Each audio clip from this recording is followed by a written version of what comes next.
बाबा, आज येताना बासुंदी घेऊन या ना. अगं, कालच आपण आईचा वाढदिवस होता म्हणून आणली होती ना. ऐकलं, गोकुळची बासुंदी पुन्हा खावीशी वाटतेय. खरं सांगू, मलाही खावीशी वाटतेय.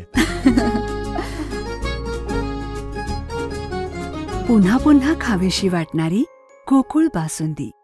मी Rupa Waydande, republican party of India Ambedkar या पक्षाची महिला आघाडीची पश्चिम महाराष्ट्र अध्यक्ष, पक्षाचे राष्ट्रीय अध्यक्ष दीपक भाऊ निकाळजे आणि राष्ट्रीय सरचिटणीस मोहनलाल पाटील यांच्या मार्गदर्शनानं आज आम्ही कोल्हापूर जिल्हाधिकारी कार्यालय येथे जाहीर निषेध आंदोलन करत आहोत.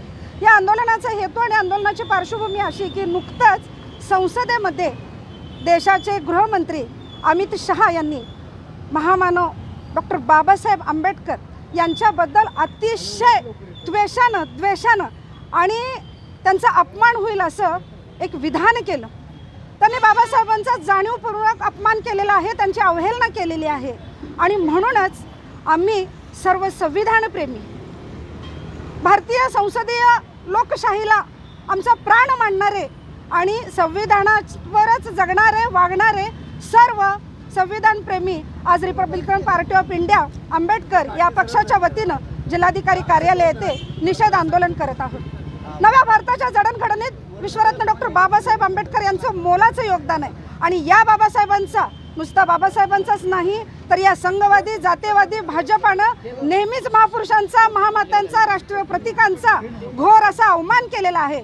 आणि त्याच्या निषेधार्थ आज हे आंदोलन करून आम्ही अमित शहा यांनी तमाम जनतेची, या देशाची जाहीर माफी मागावी.